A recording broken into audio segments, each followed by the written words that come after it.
All right, just you and me in this room alone. All right, so let's get started on the subtle forms of prejudice. We're going through the historical analysis of the black question and black people and their historical character inside the United States. And now we're on subtle forms of prejudice. There is no ordinary racial prejudice. It is something far worse. It is political methods which compel the writer to place black people in a subordinated category, and at whatever sacrifice of historical facts keep them there. Whatever does not fit into the scheme must go out. Apotheker cannot escape the consequences of his political ideas. Any history of the Civil War which does not base itself upon black people, slave and free, as a subject and not the object of politics, is ipso facto a Jim Crow history. That is why even the black writers, with all the good work that they have done and their subjective desires to elevate the black past, seldom escape patriotism or apologies, both of them forms of white chauvinism, patriotism, and affliction, and apologetic, a deflation of the subtle chauvinistic poison. But these and the carelessness of traditional ignorance of liberals can be fought and corrected. You cannot correct Stalinist history without destroying Stalinism. To keep his history within the confines of his politics, Apotheker must not only omit, he must falsify. We cannot pursue all his falsification. What we can do, however, is to show the thoroughly reactionary, anti-black, anti-proletarian, and even anti-liberal ideas. Sorry, I'm anti-liberal, so I don't know if I agree with that part. Which stage by stage emerge from the incommonness to black people with which he plasters his writings. One of the greatest lessons of the abolitionist movement is the way in which, despite constant accusation of racial chauvinism, the political representatives of the classes, while in perpetual conflict with each other, achieve a racial unity, cooperation, and solidarity unknown in the United States up to that time and afterwards until formation of the CIO, while it is possible formally and for special purposes to separate black people from whites, and any account of whites or black people in the abolitionist struggle is totally false unless it shows this integration. Apotheker, while perpetually talking about the, quote, united struggles of black people and whites, destroys this precious heritage. When Douglass toured in England, he made a vast number of friends for the movement, for himself as a representative of it. Money was subscribed to pay for his freedom, and a substantial sum was given him for the purpose of starting a paper of his own. He finally did so, but the expenses was great. He had to mortgage his house, and he got heavily into debt. At this time, one of his English friends, Miss Julia Griffiths, and her sister came to the United States and settled down in Rochester, taking over the management of Douglass' papers to leave him free to write and carry on his general political activities. A woman of literary abilities and great energy, she not only made a success of the management of the paper, but in her spare time edited autographs for freedom. To characterize Douglass' articles in this publication as an example of how black contribution to the progressive forces is to show how alien to the actual struggle is mentality which Stalinism brings to this striking but characteristic episode in the history of abolitionism. Douglass in the forefront. Let us continue with the aspects of Douglass's career. For Apotheker, treatment of Douglass more than anything else betrays his conception of the role of black people in politics. In the struggle for women's emancipation in all the causes of the day, Douglass was in the forefront. His paper, Frederick Douglass' paper, was the official organ of the Free Soil Party in New York State. At the second convention of that party, he was elected secretary by acclamation. At the National Loyalist Convention after the Civil War, sponsored by the Republican Party, Douglass represented the city of Rochester.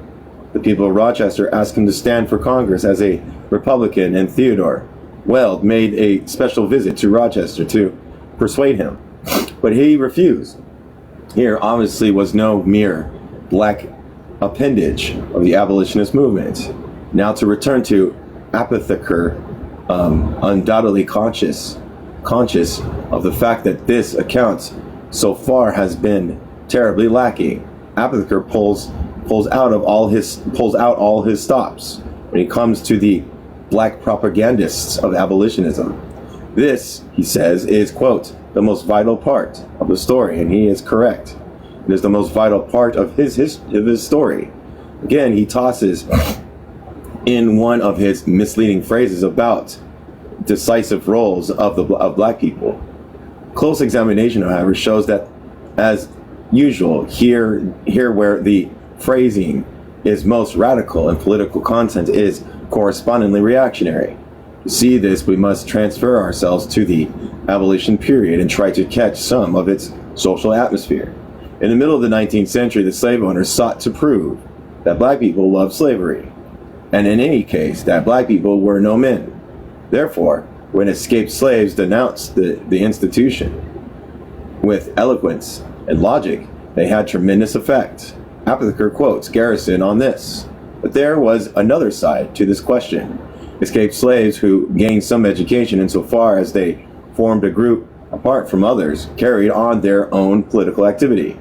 As we have repeated, the fundamental struggle within abolitionism was the struggle represented by these against the humanitarian tendencies of the New England intellectuals. Give us the facts and leave the philosophy to us, said a Garrisonian to the inspiring young Douglass.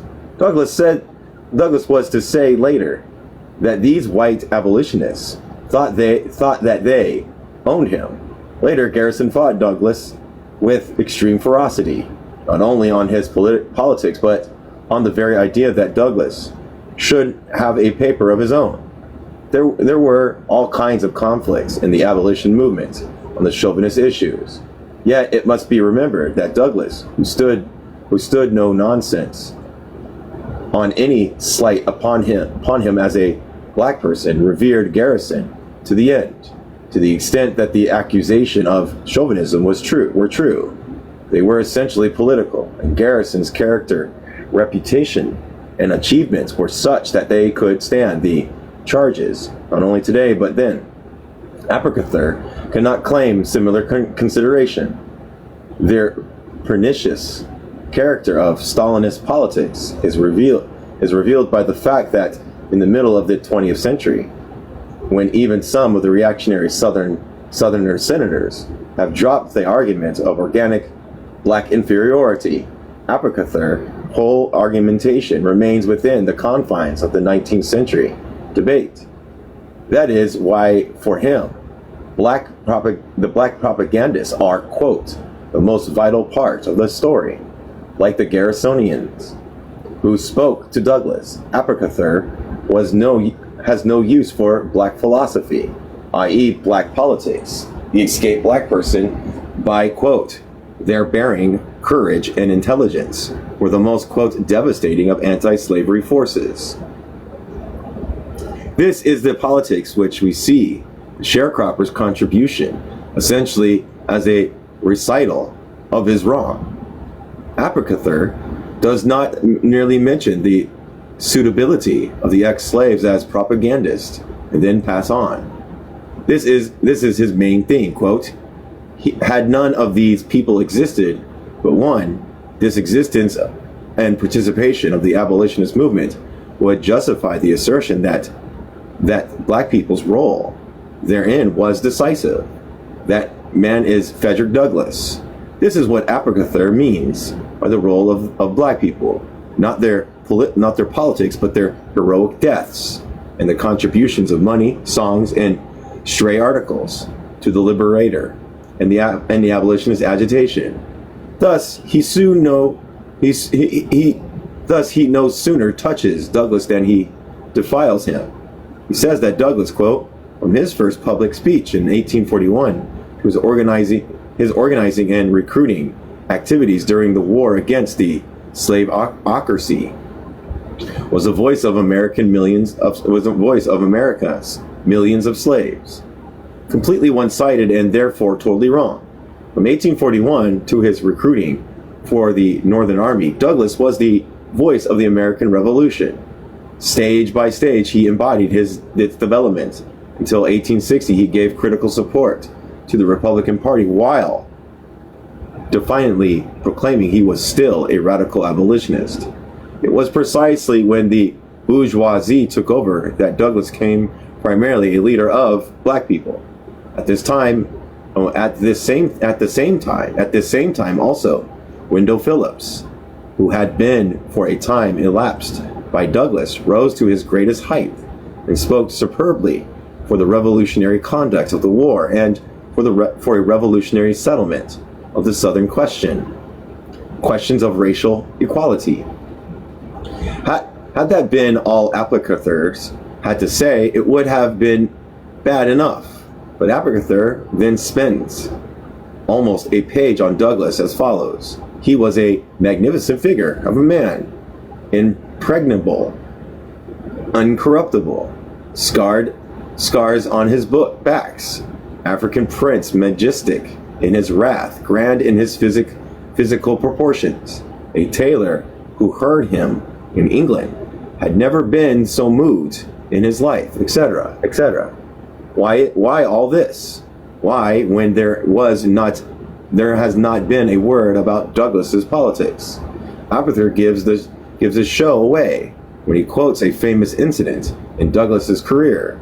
Captain Ryder's once debated Douglass with the taunt of black people were inwards. Douglass turned to him and asked him, quote, I am a man. Applicathur relates, the effect was nothing short of stupendous. No doubt it was.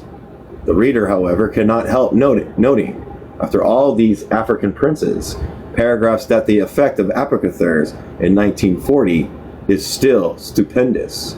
American racial prejudice is actually crude, but at the same time can be a very subtle thing. To understand how unhealthy is Applicathur's ignoring of Douglass's politics and his excitement at Ryder's episode, we must see how Douglass himself treats the question. Douglass personally fought race prejudice, wherever he met it, but in discussion he treated the purely racial attacks of his enemies not only with counter-arguments, but with a certain humorous contempt. Thus, in this very debate, he switched the problems aside by saying, if he was a monkey, his father was a white man. Therefore, Ryder's was his half-brother. Twice he called Ryder his half-brother. Another occasion, after speaking very movingly in England on the question of black people being considered that animal in the United States, he broke the tension by relating that a few days before, a big dog had come up to him and stared him in the face and said, Douglass, I could see in his eyes that he recognized humanity.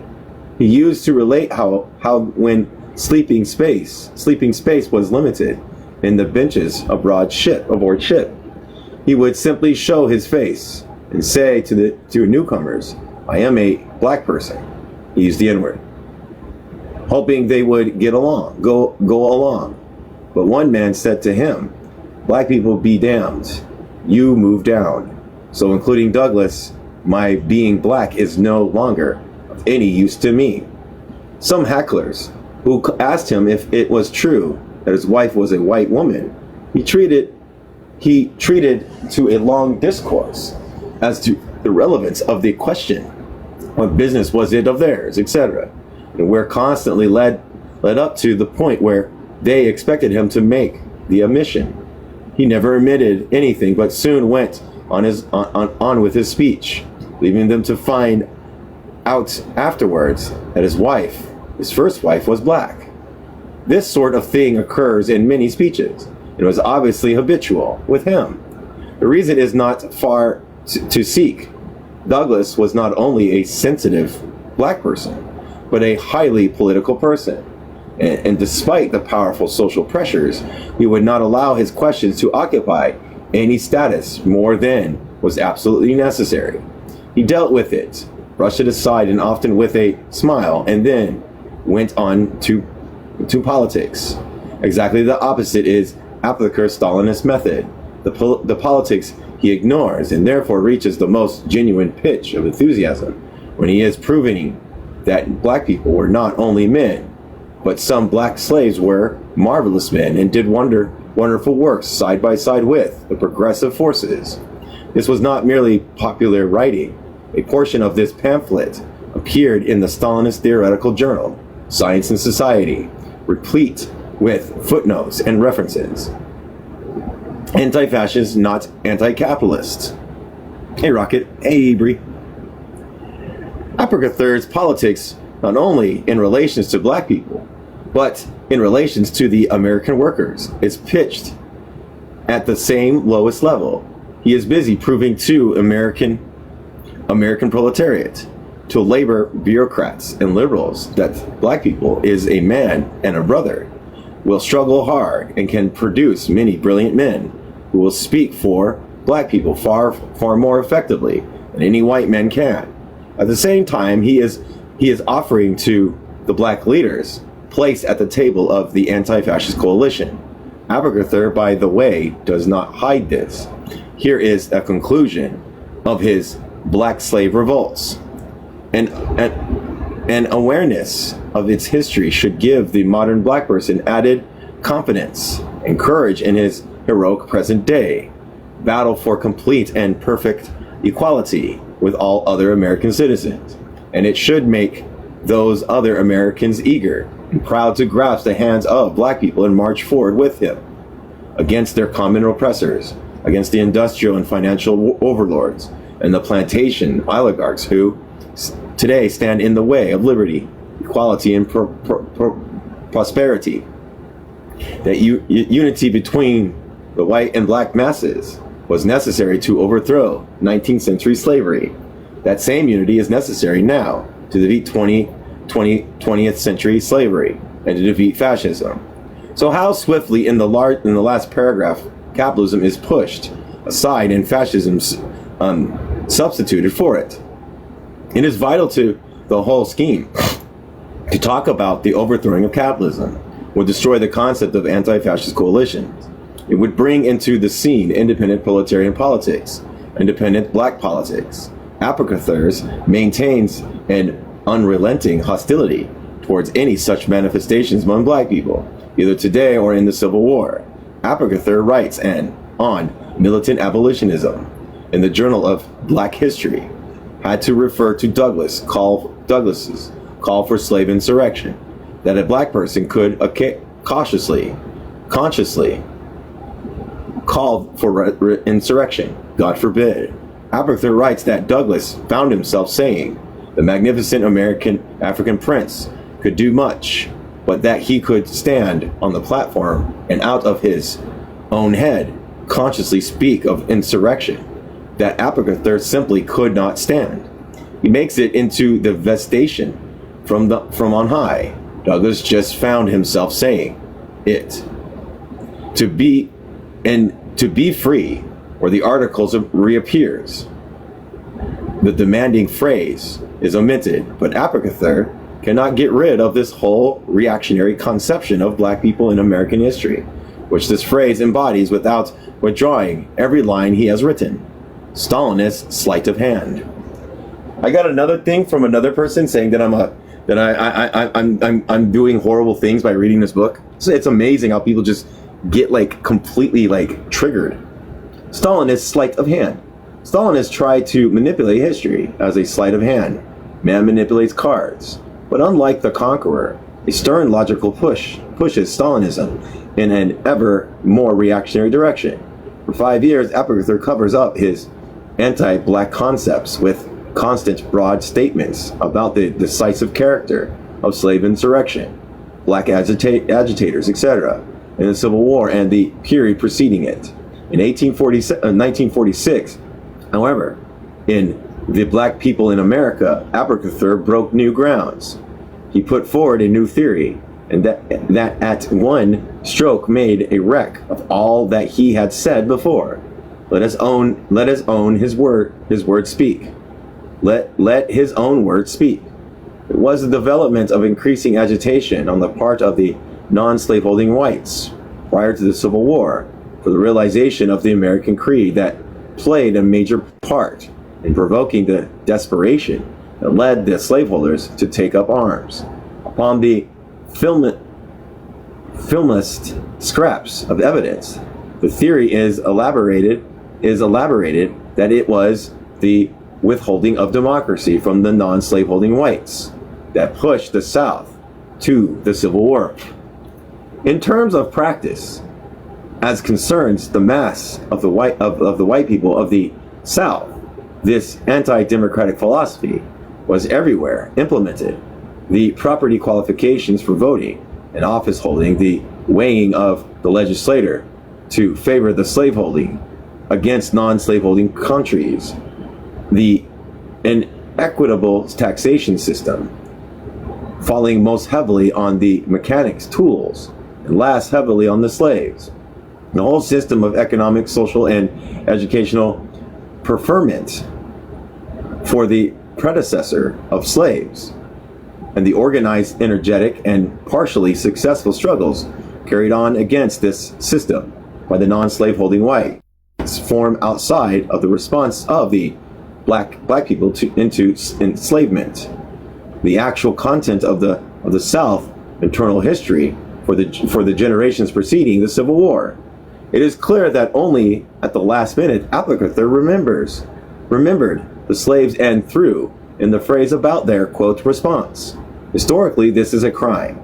The non-slaveholding whites, who supposedly pushed the South into civil war, were not in any way Democrats. They were small planters and city people who formed a rebellious but reactionary social force, hostile to big planters, the slaves, and the democratically minded farmers in the non-plantation regions.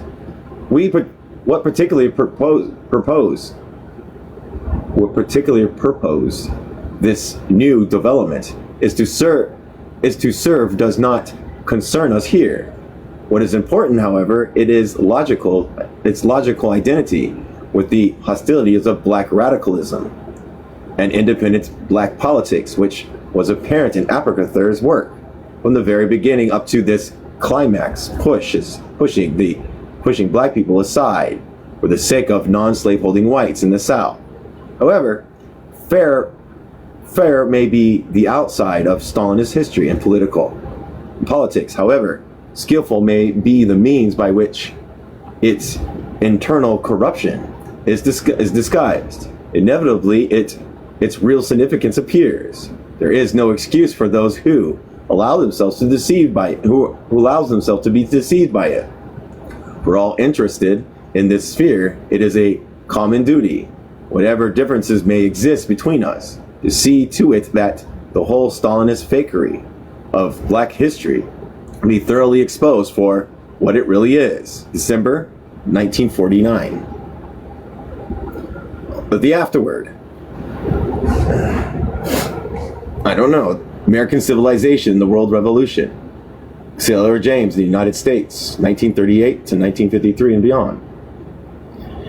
If there is any period one would desire to be born in, it is not the age of revolution, when the old and the new stand side by side and admit of being compared, when the energies of all are searched by fear and hope, when the historic glories of the old can be compensated by the rich possibilities of the new era. This time, like all times, it is a very good one, if we but know what to do with it. Ralph Waldo Emerson, the American scholar, 1837. Shakespeare and Lenin, cricket and Victorian literature. Hegel, science of logic and wildcat auto strikes, Pan-Africanism, and the democratic polis of Greek antiquity, and unique combination of interests unfold across decades of C.L.R. James's life and work. From book to book, sometimes even from page to page, the perspective shifts among widely separated regions and experiences and activity. But this is no mere eclecticism. James's writings display something all too rare, a genuinely open and responsive intelligence, a cosmopolitan sensibility which, although intensely concerned with the past and with cultural traditions, also possesses the acute and visionary feeling for, quote, the future and the present, as it emerges from the struggles of ordinary people around the globe for a better life. Over the course of more than half a century, C.L.R. James devoted his considerably gifts to carrying out what the young Karl Marx had called the task of the revolutionary intellectual, to drag the old world into the full light of day, and to give positive shape to the new one in birth. It has become a commonplace of sort to call James a Renaissance man, to appreciate just how fitting the appellation is. We have to look more closely at the age and the variety of personality it produced. In writings about the Renaissance, Frederick Engels said, "The heroes of the time had not yet come under the servitude of the division of labor, the restricting effects of which with their production of one-sidedness we so often notice in their successors. But what is especially characteristic of them is that they almost all pursue their lives and activities in the midst of a contemporary movement. In the practical struggles, they take a side and join in the fight, one by speaking and writing, another with the sword, many with both. Hence the fullness and force of character that makes them complete human beings. It was the birth time of capitalism. Engels called it the greatest progressive revolutionary that mankind has so far experienced. Every page of James's work reflects the conviction that the transformation of the scale of Renaissance was underway in the 20th century. Born in 1901 on a small island at the margin of British Empire, the vast colonial system long since dismantled when he died in 1989. C.L.R. James lived through the decline of one world order, the emergence from its ruin of another. He threw himself into the midst of the contemporary movement in a practical struggle, and his work as an historian establish connections among the revolutionary traditions in those parts of the world, Africa, Europe, and America, linked by the slave trade during the earliest stages of the capitalist mode of production. For the greatest progressive revolution that mankind has so far experienced, the transition from feudalism to capitalism, has also been the greatest disaster in the history of Africa and the Americas. Conflicts and contradictions that structure the modern world at its birth return now in the terminal phase of capitalist development. In his roles as activist and intellectual, James sought to recount that history of domination and, more importantly, of resistance, so that the logic of contemporary social movements could emerge with greater force and clarity. It was difficult to take the measures of James's works during his lifetime, the first comprehensive study of his career. Paul Buell, study of, quote, the artist as revolutionary, appeared only shortly before his death. Tributes published since then have emphasized the variety of James's accomplishments. They testify the depths and range of his influence among diverse audiences throughout the Caribbean, Africa, Europe, and North America. But in spite of this post-humanist acclaim, the full extent of his activity has by no means been recognized or appreciated. One may refer to the book after book on African diaspora, politics, or the history of the left in the United States during the 20th century, without ever coming across the reference to James, and a significant number of his writings remain completely unknown even to those most concerned with the fields James explores.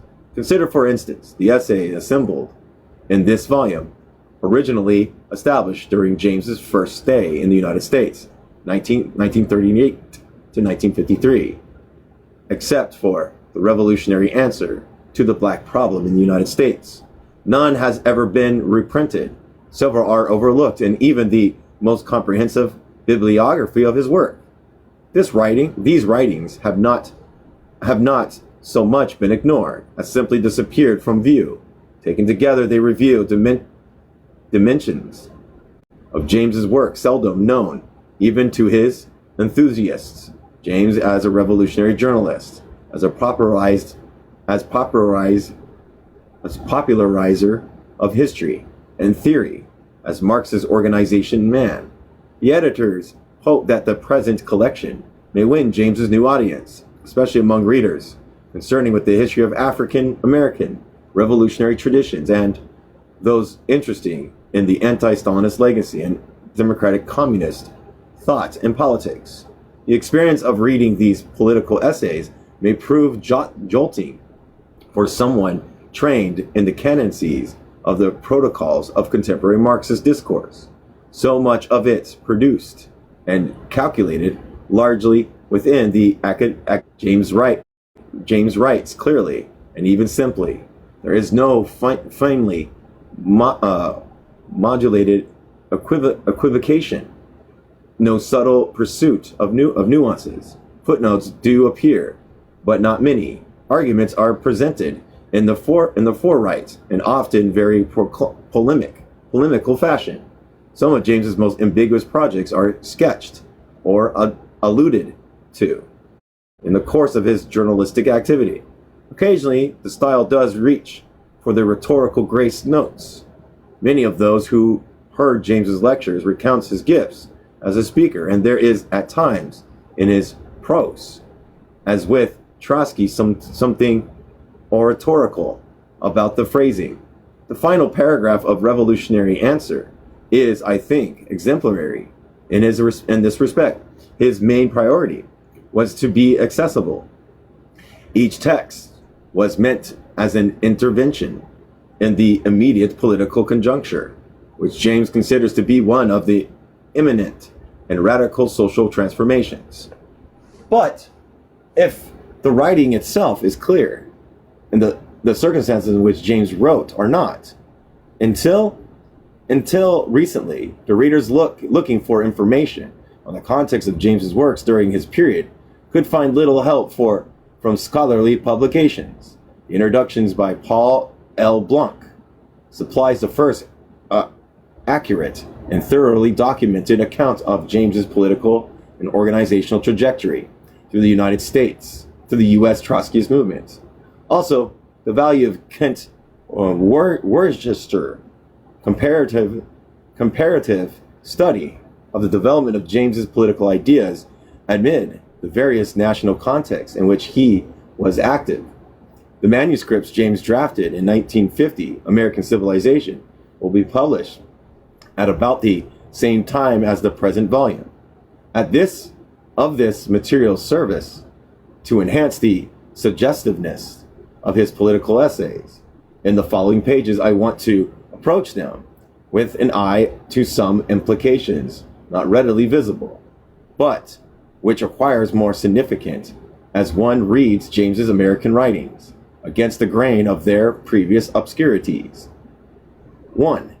When he arrived in the United States during the final week of 1938 for a lecture tour before the recommencing of the cricket season the following May, C.L.R. James might well have expected he would return to England once his visa expired at the end of 6 months.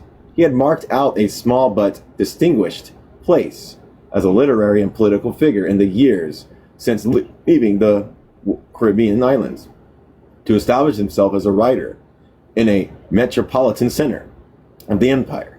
James drew recognition from a pamphlet arguing the case of the West Indian self-government, 1933, published under the imprint of Virginia and Leonard Woolf's Press.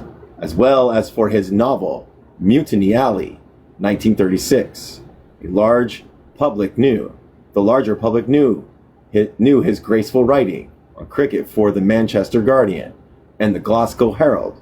In 1936, he made a first venture as a playwright, although Toussaint Louverture was a fairly talky drama, worked up rather too directly for material gathered during his research into Haitian slave revolts. Nonetheless, public interest in it was heightened by the appearance on stage of both the author and the American actor, Paul Robeson. The role for the black performer in serious dramas was quite rare. In addition to his writing, James was active in politics. He served as a prominent spokesman for the British Trotskyists and became involved as well as the French section of the movement. In 1938, he attended the founding conference of the Fourth International. As a delegate, James also served as a coordinator for a network of independence-minded Africans of the Caribbean, some of whom later took the prominent place in the decolonization process. These political interventions seemed inextricably connected with the work of writing history.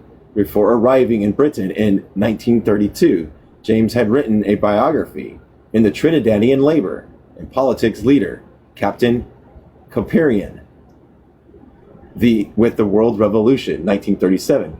He presented the most thorough overview in English, the Trotskyist critique of Stalin's policies. His extraordinary studies of the Haitian Revolution, the Black Jacobins, 1938, appeared shortly before he left the United States, as did the much shorter history of Black Revolt. And James translated of Boris Sovereignian Stalin was published in 1939. The trip to the United States would broaden his political perspective and contribute to the building of a new international. Although few in number and thinly dispersed, the Trotskyists, like Lenin's Bolsheviks, not so many years before, were nonetheless ready to respond to any opening for the socialist initiative. Of that, James was certain. We may well see, he had written in World Revolution, especially after the universal ruin of the destruction of the coming war, a revolutionary movement which, beginning in one of the great European cities, in the course of a few short months, will sweep the imperialist bourgeoisie out of power not only in the very country in Europe, but in India, China, Egypt, and South Africa. Visiting the United States would give James the opportunity to work in the largest section of Trotsky's embryonic international movement. Perhaps James also saw the trip to America as a new stage in his personal education, his development as a writer. It would offer him the chance to experience and study another way of life. Decades later, an interview asked if James had ever planned to move to be permanent. No, he replied. I went to the United States, but with the intention of coming back. Yet, at the end of 6 months, James renewed his visa. Then, in the midst of the war, slipping through the bureaucratic net, James stayed on in the United States for as long as possible. During the most of that time, he lived in New York, in Greenwich Village, Harlem, and the Bronx. But in the course of his political work, he traveled frequently, lecturing and organizing in Detroit, New Orleans, Chicago, Los Angeles, Reno, St. Louis, and Washington, D.C. The sheer size of the country impressed him. I remembered my first journey from Chicago to Los Angeles by train. He later wrote, the apparently endless miles, hour after hour, all day, all night, and the next morning the same again, until the evening. I experienced a sense of expansion, which was permanently altered my attitude to the world. He observed the people and read up on the nation's history and literature, and Herman Melville's Moby Dick, a novel which had not engaged his interest upon first reading in Trinidad during the 1920s. He now found new reasons. When James finally did leave in 1953, he was under duress. It was under duress after years of harassment and a spell of internment on Ellis Island. Forced back to England, James again had a place in the public eye, writing for the newspaper, lecturing in Paris, preparing a book on cricket. By the end of the 1950s, in the midst of the decolonization, he returned to the West Indies to greater prominence than ever before. The period James spent in the United States remains enigmatic. Its contrast with the years before and after could not be more striking. Writing under the half dozen I can't say this word. I think pseudoism. No, it's not pseudoism.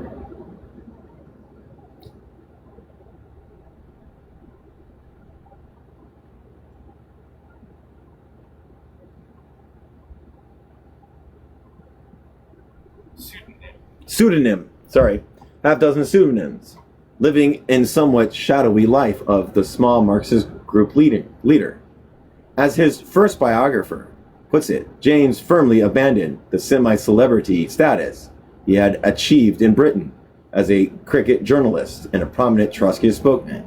It is a measure of seriousness that this personal eclipse disturbed him not in the least.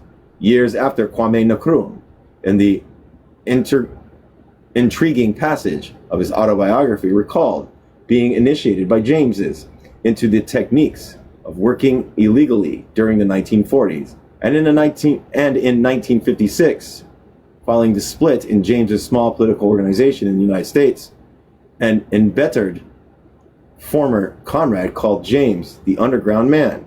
Perhaps this refers to the part of James's fascination with the fiction of Dostoevsky and other Russian literatures of the 19th century. More directly, though, it was the allusion to his superstitious manner while in America. James had reasons to be stealthy. During the early 1940s, 88 domestic Trotskyist leaders were arrested, and 18 of them were convicted and jailed under the Smith Act, a forerunner of the repressive measures against dissent that later became the trademark of Senator McCarthy. In the early 1950s, Max Scotchman was denied a passport, although by then he was an unmistakably anti-communist radical leaning towards supporting the United States and the Korean War. And James's scathing account of the Communist International World Revolution, published before his entry into the United States, was a major part of the government's case against him during the deportation proceedings. Even safely beyond the territorial limits of the United States, James' politics made the U.S. government uneasy. In 1955, his association in the United States were placed on the list of subversive organization. Later in the decade, an American consul general commented on James's role in the Caribbean. There is always the possibility that James is under international communist discipline and continues to use his Trotskyite identification as a cloak. The notion of James's as a Soviet agent was preposterous, and by that time, James had long since abandoned any Trotskyite identification. He moved away from Trotskyists. But those researching out evidence of an un-American activities did not make the precise distinction that Marxists themselves often did. They need to evade notice by the government accounts only for some aspects of this period obscurity. However, he created production underwent a profound transformation. Like his life, James writes during these years were, for the most part, underground. One scholar has tallied the list of James's literary output in Britain from 1932 to 1938. Besides editing 2 newspapers, translating 1 book, ghostwriting another, and staging a play, he published 4 books, and 2 substantial, well-circulated pamphlets. While in the United States, James was prolific, but most of what was published was inferior newspaper columns of political commentary, a few book reviews. Little of his work reached the stage of details and finished presentation. James did not plan and work on the number of extensive projects.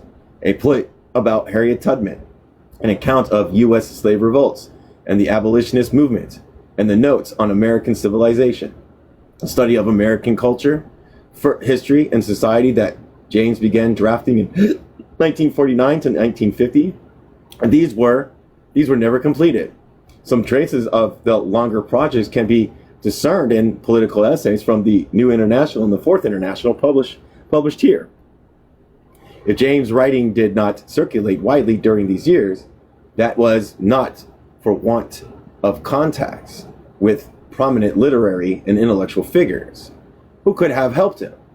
The poet and fiction writing Delmore Schweitzer recalled meeting James at Dwight MacDonald's house in 1939. James might well have found his way into the Partisan Review or politics, but he been so inclined. And his circle of friends included such prominent black writers as Richard Wright and Ralph Ellison, with whom he discussed launching a magazine to be called The American Pages.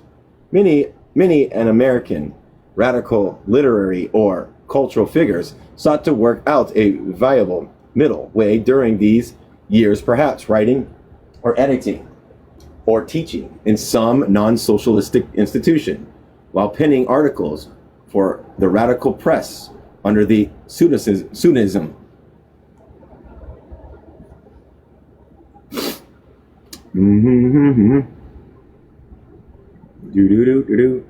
Only during the final portions of his stay, it seems, did James seriously consider returning to the life of a man of letters, largely in an effort to mollify the authorities who were seeking to expel him.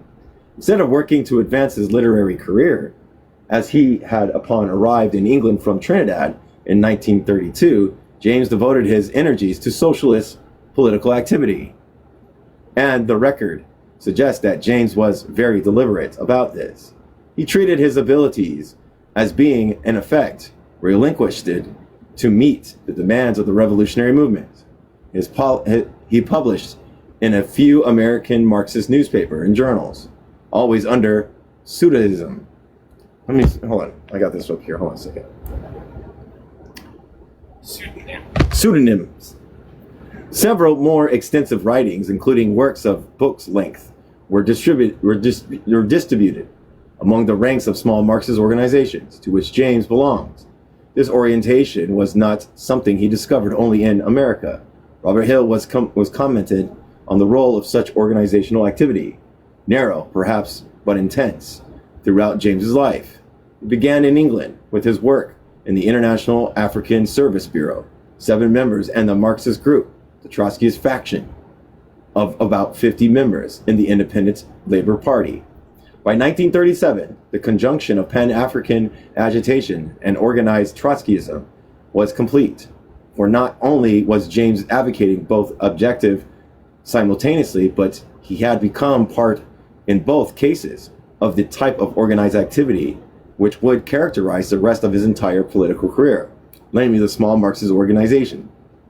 This is distinct political formation with deep historical roots and deserves much greater scholarly attention than it has hitherto received. What such a group lacks in size, it can be at times make up for in leverage. The Bureau included such prominent figures as Jomo Kenyatta and George Padmore, and during World War II, the British Trotskyists came to have an influence in the labor movement, vastly disproportionate to their small numbers. What distinguished James' small group in the United States, which came to be known as the Johnson-Forrest tendency, was neither the latter prominence of its members nor any direct impact on the social movements, but rather its great intensity and originality in exploring the fundamental questions of Marxist history and theory. This includes the profound reorientation of Marxist perspective on the role of African Americans in the dynamics of U.S. politics. In 1947, the Johnson-Forrest tendency published the first English translation of Marx's economic and philosophical manuscripts of 1844. Rhea, I can't say her last name, translated a number of previous unavailable texts by Plekhanov, Luxemburg, Verkruin, and Lenin, including the notebooks of Hegel's Science of Logic. Lenin prepared in 1914. The group undertook studies of the English, French, and Russian Revolution, as well as the Civil War in the United States. Correspondence with the intellectual leaderships of the tendencies among James, Rhea, and Grace Lee at times resembles notes from the advanced seminar of Marxist theory. But in a number of publications, beginning with The American Workers, 1947, the tendency placed great emphasis on recording the lives and thoughts of industrial workers and other groups. This blend of journalism and social history reached its fruition, which with a series of pamphlets a group published after leaving the Trotskyist movements, and including a black auto worker memoirs, and booklets on working women's changed attitude towards housework, and an account of the strike among high school students. After 4 or 5 decades, these theoretical and documentary writings still convey a sense of a group's excitement as new areas were being explored. Some years later, while describing the Johnson Forest tendency work to an audience of European Marxists in London, James sought most of all to convey the feeling of discovery. So here you have another witness saying he was not a Trotsky anymore. He left the Trotskyist era. He left that position. When a group of people find something new, it is as if they have been living on the level with everybody else, but by some chance they happen to get on a great height. When you get to a certain height above the others, it is as if you have discovered a new field, a new prairie, a new landscape, and all you have to have is the energy and the drive to go on, and you immediately begin to pick up the whole lot of new things, which others on the level below don't see. It never crosses their mind. Well, we had managed to make that move up, that leap, whereupon our various people began to move and find things out. Everybody who had any energy or anything was just going to go forward, discovering and developing in fields that had not been touched by Marxists for the previous 100 years. Here James is engaged in some slight exaggeration. Work on dialectics had absorbed the energies of several brilliant European theorists. Antonio Gramsci, writing in his prison textbook, had addressed some of the same problems about subaltern class consciousness that James and his co-thinkers tried to solve in practice. But in the American scene, they were unique. This was the intensive and collaborative effort. James was, without question, the one who set the agenda for the group's research, but fully recognized how much he owed to the workers and intellectuals around him. Theoretical labor, like every other form of activity in modern society, was increasingly socialized. In a letter from 1945, James describes a meeting during which a position paper was worked out, drawing on the ideas and knowledge of the different people attending. One person writes, James said, "But in the world in which we live, all serious contributions have to be collective. The unification of all phases of life makes it impossible for the single mind to grasp in all its aspects. Although one mind may unify the contributory material, ideas must come from all sources and types of mind. The best mind is the one who basically sounds an analytical approach and capacity to absorb, imagination to fuse, that he makes a totality of all these diverse streams." The cooperative nature of this activity has often been neglected in the rush to celebrate James as a genius. Every major political statement by James is published over the periods of 1947 through 1967 was written in collaboration with others. One might also stress the fact that his participation in the Fourth International gave James an audience beyond his immediate context. The two journals to which he contributed the essay gathered in the present volume, New International, the Fourth International, were circulated throughout the International. Likewise, with the internal discussion bulletin of the WP and the SWP, the documents by James and his co-thinkers had international distribution. Discussions of James's relations to Trotskyism usually began and ended on a single point. James disagreed with Trotsky and went on to develop his own interpretation of Marxism. The difficulty here was not strictly factual. A split did take place, but too much emphasis on the split can be distorting. James spent most of his 2 decades in the international movement and continued his work in it long after his criticism of its main thesis had become profound. His writings found a small but very serious readership in the movement's ranks, not only in the United States, but in a dozen countries around the world. Section 2. The writings collected in the present volume presents James' most public works for his years as a man underground. Until now, we have treated this period as a turn in James's career, a mark of profound shift in the coordinates of his personal identity, from Europe to America, from public intellectual to surreptitious Emery, from man of letters on the model of William Husitz and Arnold Bennett, to professional revolutionists, with Lenin and Trotsky now being the chief influences. Yet, deep continuities bridge the divide, and the changes of that matter the most to James, namely those involving his politics, unfolded at the pace having little to do with the dramatic shift in his personal circumstances. A single link, an abiding concern or theme connects James' British years with his American sojourn. That nexus is revolution.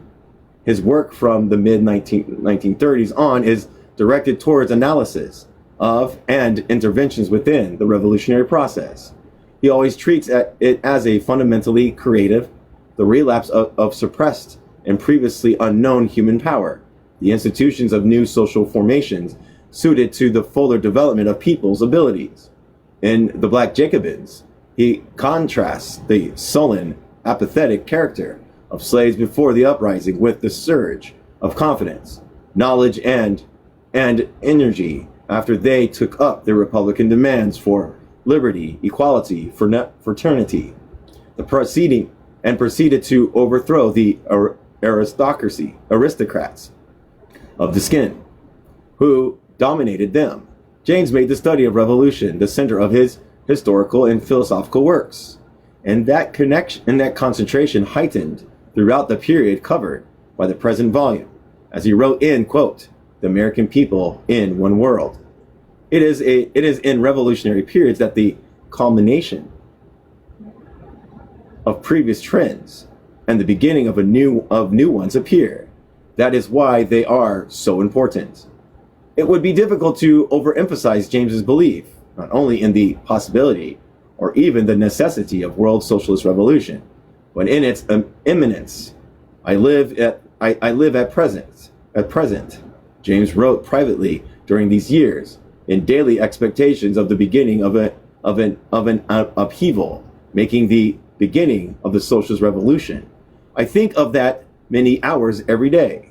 And yet, perhaps paradoxically, this simple urgency of purpose makes it more difficult to read his work with any sense of the full scope of its implications. For we now approach James's text, so to speak, from the far side of the crises they project. Today, the future James anticipates belongs to our past. The revolution he foresaw did not happen. Therefore, we may be prone to assume it never could happen. The prospect of radical social change was a mirage. It now requires a sustained act of historical and political reconstruction for us to imagine the extent to which, beginning in 1929, the capitalist world seemed to many people to be a irreversible decline. At the very least, it appeared to be mutating into some new kind of society. A host of crises suggest that capitalism and parliamentary democracy had reached their breaking points. The global economic depression, the rise of fascism, the transformation of Russia, 2 world wars in fewer than 3 decades, the growing political as well as the economic demands of the labor movement, gathering forces for independence in nations long dominated by European and American capital. Since 1929, such growth or even stability in the economy as there had been came through state intervention. The beginnings of the centralized, rationalized control of the economy to meet the demands of the war had heightened productivity, free enterprise. That is private control of industry no longer seemed a natural and self-evident order of things.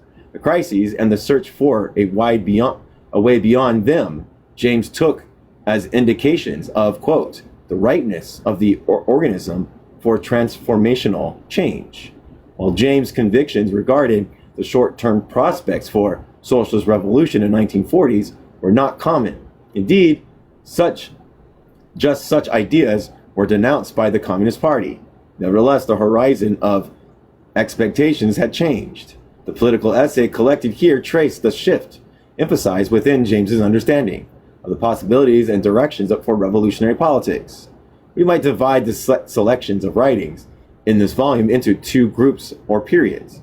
The first pieces, first published in 1939 to 1941, mainly continue the work of James's being in England. These essays serve as condensation of the extrapolation from the books he wrote before coming to the United States, Revolution and Black People. They said, and the N word with O at the end. For instance, in much briefer treatment of the material presented in History of Black Revolt and the Black Jacobins. It also provided a historical background of his political documents on African American politics, written the same year, 1938. Imperialism in Africa reads as if it could have been a pamphlet for the International African Service Bureau. By coincidence, it was published the same year James was introduced to Nkrumah. And I have a warning. Great. I just lost my spot. There it is. The tribute to, same year was introduced in Nkrumah. The tribute to Leon Trotsky and the review of Edmund Wilson, now classical books, to the Finland Station, both reflected the interest of European history and the craft of history writing that informed world revolution. Second group of essays begins with, quote, in the international tradition, 1943, and continues through the polemic against Hubert Apicather, Stalinism and Black History, 1949. In these writings, James brings the project of rethinking American history within the context of socialist politics and vice versa. Overlapping in time with both sets of writings are the Johnson Force tendencies, studied in Marxist theory and dialectics. And in the introduction, Paul LeBlanc has charted the organizational development that concerns James as well. For purposes, however, we might bracket out these contextual matters, important as they are, to focus instead on the essays themselves. The first set of writings, 1939 to 1941, drew on the store of information and arguments James had accumulated since joining the Trotskyist movement and writing World Revolution, the Black Jacobins, and the history of Black Revolt. But there were already traces here of the ideas and concerns that come more and more to preoccupy James in his later works. He had come to the United States, at least in part, to organize the Trotskyist work among African Americans. But in writing Revolution and N-word, he went beyond concrete details in political activities and even of historical narration. What we as Marxists have to see is the tremendous role played by black people in the transformation of Western civilization from feudalism to capitalism. It is only from this vantage ground, that we shall be able to appreciate and prepare for the still greater role they must of necessity play in the transition from capitalism to socialism. Here, in the embryonic form, was the dialectical sense of change James later fleshed out with a full and rather daunting Hegelian vocabulary. The forces present at the start of the historical period of social formation reappeared with special intensity at its close. The reduction of human beings to a commodity and the unfolding resistance of enslavements throughout subsequent history were inscribed in the organs of capitalism and would reach a new height of the development at its end. When discussing Bigger Thomas and the central character of Richard Wright's novel, Native Son, James was no doubt also thinking back on Toussaint and other black Jacobins of San Domingo. The great masses of black people carry in their hearts the heavy heritage of slavery and their present degradation. Such has been their past. It is their present, and as far as they can see, it is their future. It is the revolution which will lift these millions from their knees. Nobody can do it for them. Men personalities will be freed from the centuries of chains and shame of bigger personalities, was freed by violent actions against their tyrants. It is on the evening after the battle with smoking rifles and bloody bayonets that black people will be able to look all white men in the face, will be able to respect himself and be respected. The memorial essay of Leon Trotsky, which took up most of an issue of New International, highlighted two aspects of Russian Marxism. Work on continuing on to influence James's perspective along after he had broken all connections with the international movement of Trotsky founded. 1. The theory of the permanent revolution, and 2. The analysis of fascism and the role of Stalinists had played in its rise and triumph. This understanding of the great potential of the colonial world is as an agent in socialist transformation of the world, and the equal potential of the advanced countries of barbarism is reflected in imperialism in Africa. But that emerges most forcefully from the long tribute essay of 1940 is James's sense of Trotsky as historian and of his history of the Russian Revolution as a representative of the combinations of the great traditions of historical writings. The view of Edmund Wilson to Finland and to the Finland station repeats more briefly the point James insists upon in sweeping essays on Trotsky's historiography is not above history, not at value neutral form of social analysis, but is always caught up in the process of describes to write history as a mode of intervention within history. We're doing okay, yeah. Visible Rick, you must appeal. Kiss my ass. Kiss my ass, TikTok. Kiss my ass. These scattered insights from political essays of 1934 to 1941 elucidates the second group of writings, beginning with the American tradition. 1943, James' efforts to write a historical study of the United States remains one of the least recognized aspects of his work during his years. It has been overshadowed, for instance, by his arguments that the Soviet Union was state capitalist. Even the rather esoteric writings of Hegel have been more widely discussed than James's concern with American history and culture. Within the Johnson Force tendencies, it was understood that Rea would write a book on the theory of state capitalism to provide an interpretation of Russian Revolution and its aftermath, while Grace Lee would prepare a study of dialectics of Marxist philosophy. For his part, James was focused on the history of African resistance from slavery through the Civil War. He was also interested in the U.S. working class in its relation to the world labor movement. James' project was never completed, but indications of his intent can be found throughout his organizational documents, his letters, and the articles published by New International and Fourth International. Because as the essay from 1940 to 1941 claimed, history writing was a form of political activity. James conceived his work on American history as processing specifically Marxist significance. In 1944, he stated, "The present writing has found that precisely because the absence of feudal remnants in modern America, many of the most abstract analysis of Marx find their most perfect exemplification in the United States. Today, this is a model capitalist country. Here increasingly, in the future, the utmost implications of the theory will be practically demonstrated." But James was intensely concerned with the growing fissure between, as he might have put it, consciousness and being.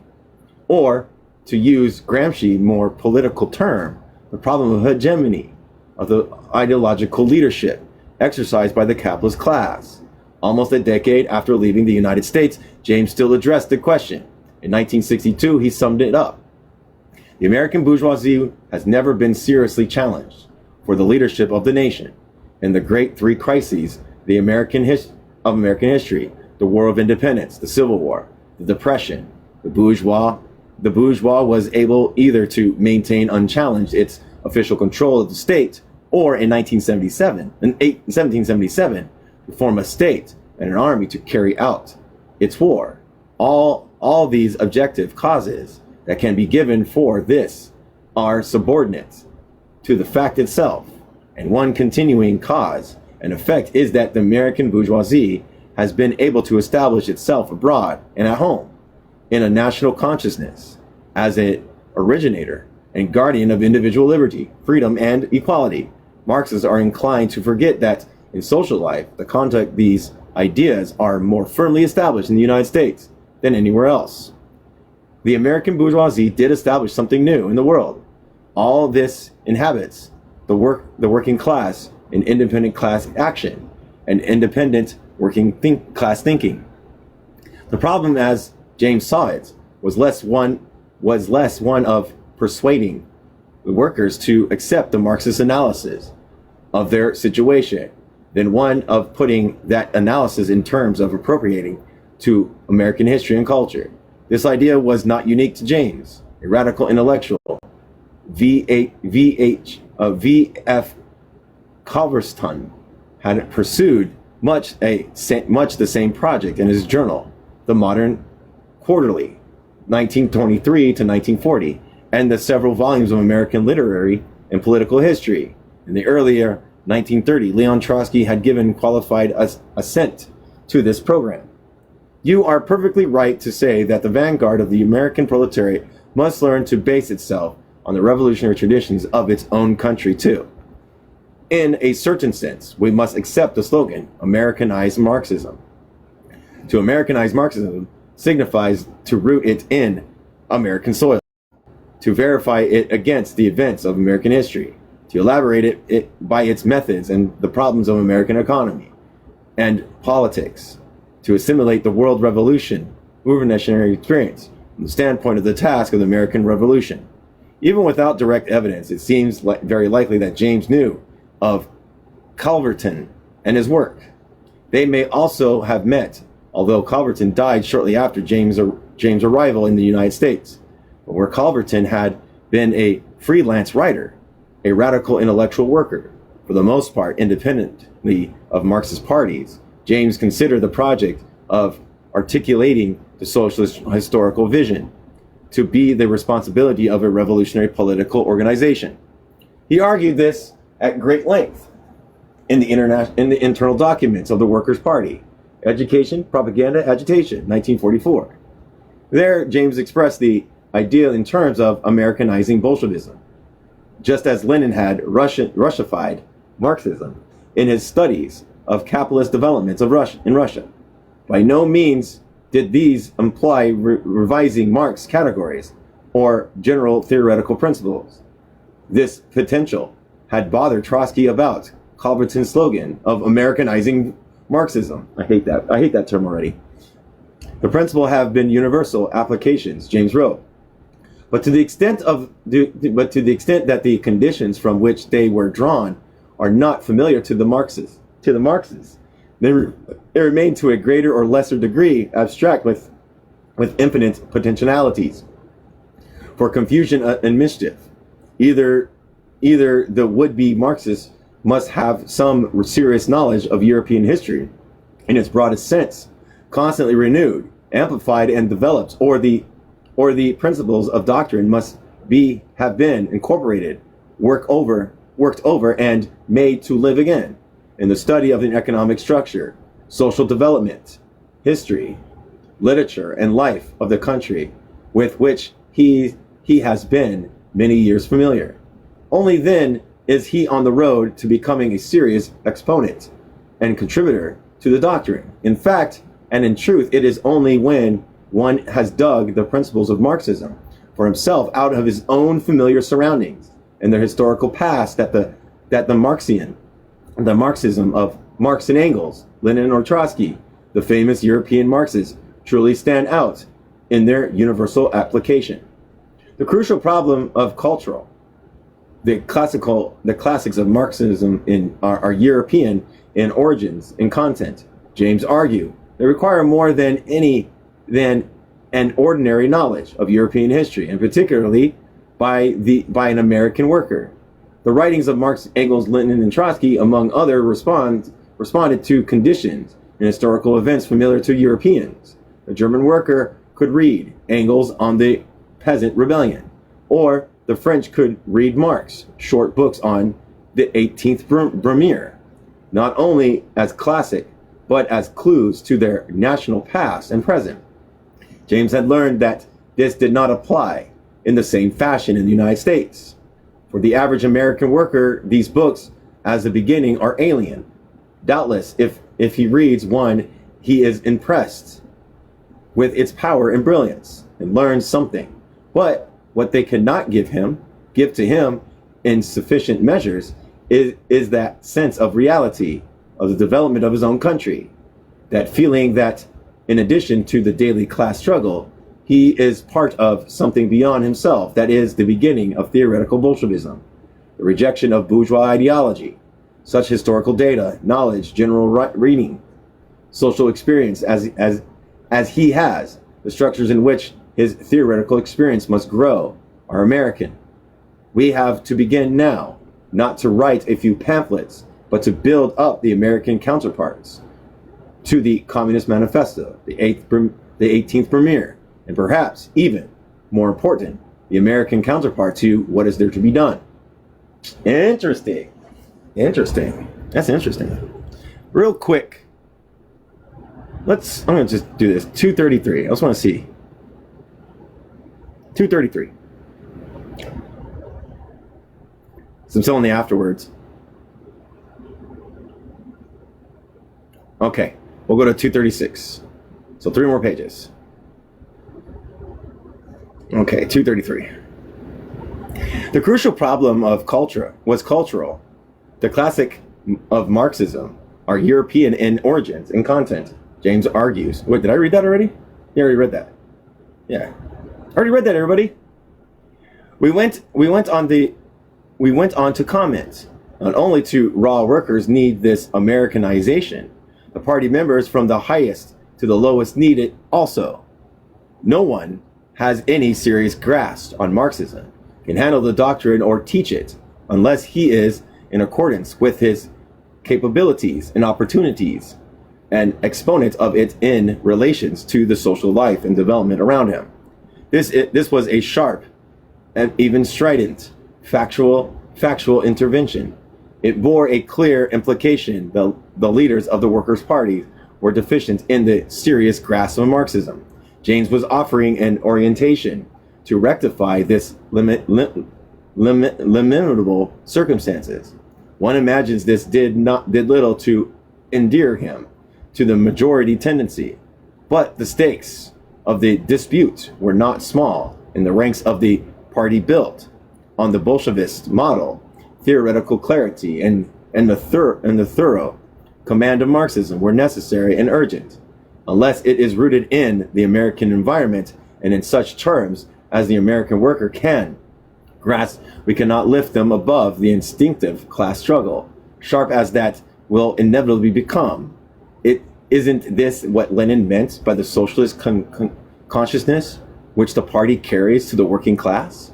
With, quote, the American tradition, 1943, James adduced passages showing the keen interest of Marx and Engels in American development during the 19th century, but would not be sufficient. The internal document of 1944 elaborated on the relations of this historical work to organizational prospects.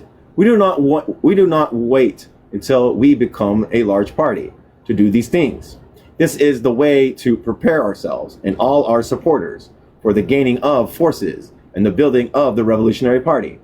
If in time among our efforts we can manage at least to get one such solid pamphlet that does for United States history, for the development of the labor movement, or any such topics that these pamphlets do for Europe, and catch some of their spirit, we have the possibility not only to immediate response, but in time of reaching the ever widening circles of concrete rewards.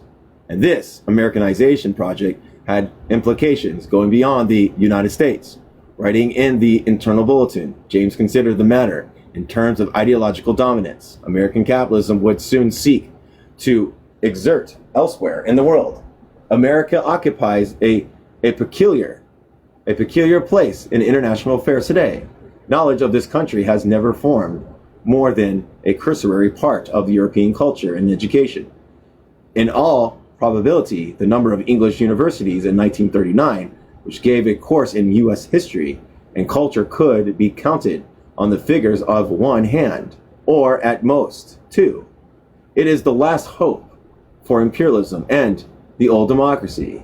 The American bourgeoisie is going to flood the world with the accounts of this history, of this country, its history, its development, its politics, its ideals, etc.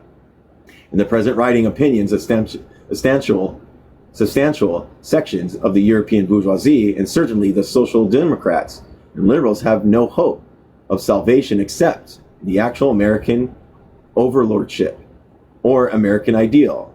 The theoretical interpretation of the United States, its past, present, and future, becomes therefore a truly international task, a part of the international struggle for socialism and the national independence of oppressed people. And in this, the central issue of our times, we have an exhaustive role to play. In the American People in One World, an essay for New International, James addressed the political implications of growing U.S. power.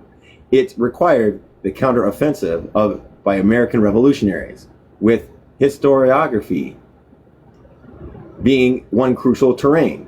To James, the dimensions of American history of greatest contemporary importance was the Civil War. He was not interested so much in the war itself, although he saw it in its territorial range, a sheer destructiveness, something like a foreshadowing of total war on the European continent during the 20th century, as in its significance as a national process, which began with slave revolts and abolitionism and continued beyond the war into the period of Reconstruction. Hold on a second, I want to see something. One more page. Okay. As, quote, Stalinist and Black history shows, James saw the decisive issue in the analysis of the process to be the independent activity of the slaves, how they organized their struggles and sought by every means they could devise to accomplish their own emancipation. And if the military conflict was a dress rehearsal for World War, the Reconstruction period was analogous to the revolutionary opening of the 1917-1920, with the post-war mass action of former slaves as something approaching Bolshevism. James had read Black Reconstruction by W.E.B. Du Bois not long after arriving in the United States, and it's deeply influenced him. Du Bois did indeed make a mistake of calling the Reconstruction government a sort of dictatorship of the proletariat. Far from doing harm, the conception that lay behind the mistaken formula was the strength of Du Bois's book. He recognizes that black people, in particular, had tried to carry out ideas that went beyond the prevailing conception of bourgeois democracy. To continue the analogy, James saw the emergence of the KKK, Ku Klux Klan, as a prototype of fascist band of the fascist bands in the 1920s and 1930s. Their robes being a uniform like the black and brown shirts of Mussolini and Schmittler followers. Aside from the sketches by James in magazines articles, plus an essay by Johnson Forrest Tendency, remember William Gorman, the work on American history never reached the public eye. In the document circulated to a few comrades of his tendency, James complained that he ought not to be doing such work anyway, that he was not the person to write on American manners. He considered it another instance for being compelled to do something because others in the Trotskyist movement hadn't troubled themselves to do the essential. It is difficult to know how seriously this should have been taken, but the passage bears quoting, if only because it has escaped the notice of previous scholarships. I got acquainted with Trotskyism, in fact with Leninism, in 1934. I wrote World Revolution. I maintain to this day that it is not my job.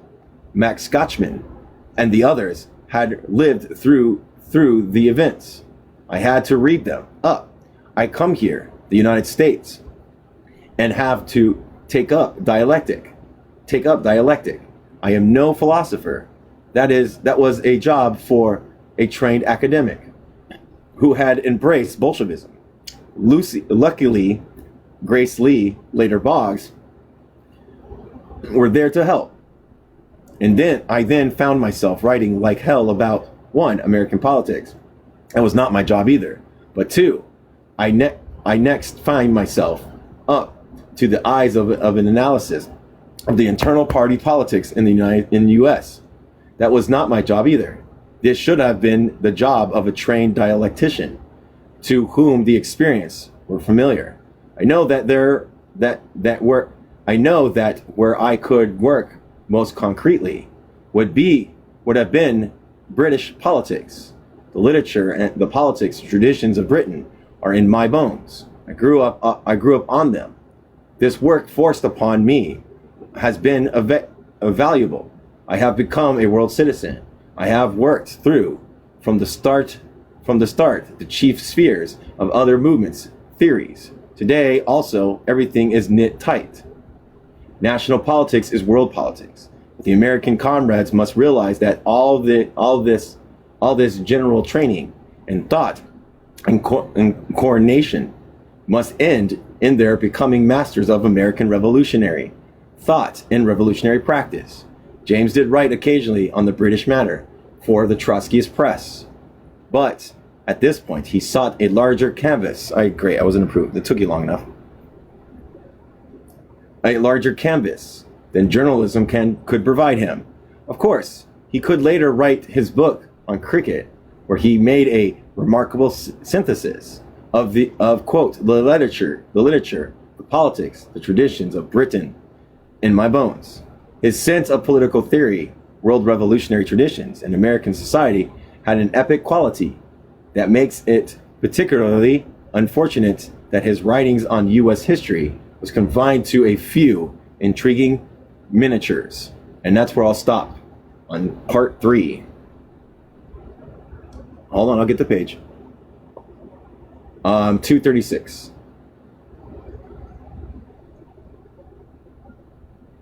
Perfect timing. Jesus Christ. Great job.